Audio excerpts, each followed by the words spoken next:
বিশ্বৰ বহুকেইখন দেশত হঠাৎ বন্ধ হৈ গ'ল ফেচবুক। ঠিক তেনেকৈ ভাৰতবৰ্ষতো ফেচবুক বন্ধ হৈ গৈছে। আপোনাৰ ফেচবুকটো বন্ধ হৈছেনে? আকৌ আপোনাৰ ফেচবুকটো লগইন কেনেকৈ কৰিব? গোটেইখিনি এই ভিডিঅ'টোত মই ক'ম। যদি আপুনি কেইটামান কাম সাৱধানতা অৱলম্বন নকৰে তেনেহ'লে আপোনাৰ ফেচবুকটো আপুনি জীৱনত কেতিয়াও অ'পেন কৰিব নোৱাৰিব। কি কৰিব লাগিব ফেচবুকটো আপুনি আকৌ অ'পেন কৰিবৰ কাৰণে মই ভিডিঅ'টোত একেবাৰে সম্পূৰ্ণখিনি বিতংকৈ আপোনালোকক বুজাই ক'বৰ কাৰণে চেষ্টা কৰিছোঁ। আপুনি সম্পূৰ্ণ ভিডিঅ'টো চাওক। ভিউৱাৰ্ছ, প্ৰতিটো বস্তুৰ এটা ছিজন আপডেট ভাৰ্জন আপডেট থাকে। ঠিক তেনেকৈ ফেচবুকৰ কোনো ভাৰ্জন আপডেট নাথাকে, ফেচবুকত থাকে ছিজন আপডেট, আৰু সেই ছিজন আপডেটটো ফেচবুকে দিছে।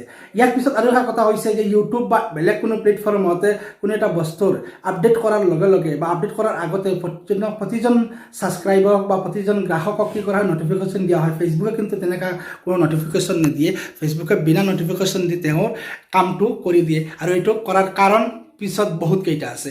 এতিয়া আপোনাৰ ফেচবুকটো আপুনি নতুনকৈ লগইন কেনেকৈ কৰিব? যদি আপুনি সাৱধানতা অৱলম্বন নকৰে তেনেহ'লে আপোনাৰ ফেচবুকটো আপুনি চিৰ জীৱনৰ কাৰণে আকৌ লগইন কৰিব নোৱাৰিব।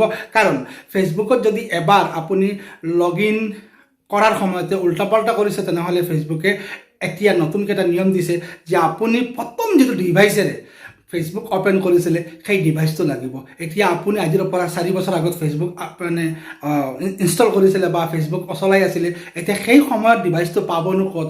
গতিকে এই ক্ষেত্ৰত যদি আপুনি ফেচবুকৰ এটা নিয়ম নামানে তেনেহ'লে আপুনি তেনেকৈ এটা প্ৰব্লেমত পৰিব, আৰু তেনেকুৱা প্ৰব্লেমত পৰা মানে আপোনাৰ ফেচবুকটো আপুনি কেতিয়াও আৰু লগইন কৰিব নোৱাৰিব। এতিয়া ভাৰ্জন আপডেট হোৱাৰ পিছতে ফেচবুকৰ নটিফিকেশ্যন আপুনি নাপাব। আপুনি ফেচবুকত যাব লাগিব, আৰু ফেচবুকত গৈ যদি আপুনি আপোনাৰ ফেচবুকটো লগইন কৰিছে তেনেহ'লে যিটো নাম্বাৰেৰে আপুনি ফেচবুক খুলিছিলে সেইটো নাম্বাৰ থাকিলে আপোনাৰ কিন্তু একেবাৰে সহজ হিচাপত আপুনি আপোনাৰ ফেচবুকটো আকৌ লগইন কৰিব পাৰিব। আৰু যদি নাম্বাৰ নাই তেনেহ'লে আপুনি নাম্বাৰটো কানেক্ট কৰিব লাগিব। 2 ফেক্টৰ অথেণ্টিকেশ্যন যিসকলৰ আছে সেইসকলে ফেচবুকত লগইন কৰাৰ লগে লগে 2 ফেক্টৰ অথেণ্টিকেশ্যন যিটো নাম্বাৰত আহিব পাছৱৰ্ডটো, সেই পাছৱৰ্ডটো আকৌ ইনপুট কৰি তেখেতৰ ফেচবুকটো আকৌ লগইন কৰিব পাৰিব।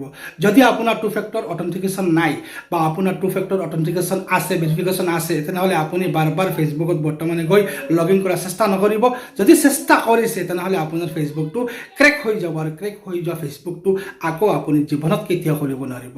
চ' ভিউৱাৰ্ছ, এই ভিডিঅ'টোত মই আপোনালোকক চিম্পলি কৈ দিছোঁ যে আপুনি আপোনাৰ ফেচবুকটো এতিয়া খুলিব নোৱাৰিব, বাৰে বাৰে ট্ৰাই নকৰিব। যদি ট্ৰাই কৰিছে তেনেহ'লে আপুনি শেষ, আৰু ট্ৰাই নকৰিলে এটা সময় আছে ভাৰ্জন আপডেট হোৱাৰ, সেই সময়টো পাৰ হোৱাৰ লগে লগে ফেচবুকটো আপুনি আকৌ খুলিব পাৰিব। 2 ফেক্টৰ অথেণ্টিকেশ্যন যদি আছে তেনেহ'লে আপোনাৰ সেই নাম্বাৰটো লাগিব, যিটো নাম্বাৰ এটা OTP আহিব। আৰু 2 ফেক্টৰ অথেণ্টিকেশ্যন যদি নাই তেনেহ'লে আপোনাৰ যিটো নাম্বাৰেৰে ফেচবুক খুলিছিলে সেই নাম্বাৰটো লাগিব। আদাৰৱাইজ বেলেগ কিবা প্ৰকাৰে যদি আপুনি চেষ্টা কৰে তেনেহ'লে আপোনাৰ ফেচবুক ক্ৰেক হ'ব। অৰ্থাৎ ফেচবুকে নতুন নিয়ম হিচাপত আপোনাক কৈ দিব যে আপুনি যিটো নাম্বাৰেৰে বা যিটো ডিভাইচেৰে প্ৰথমতে ফেচবুক ইনষ্টল কৰি অ'পেন কৰিছিলে সেই ডিভাইচটো লাগিব। এতিয়া 4 বছৰ 5 বছৰ আগৰ যিটো ডিভাইচ সেইটো ডিভাইচ পাবকে ক'ত? গতিকে সেই গোটেইখিনি আপুনি সম্পূৰ্ণৰূপে কৰিবলৈ হ'লে বা আপুনি ইমান দূৰত যাব নলগা হ'লে আপুনি এতিয়া আৰামত বহি থাকক, লাহেকৈ আপোনাৰ ফেচবুকটো অ'পেন হ'ব, আপুনি চিন্তা কৰিব নালাগিব।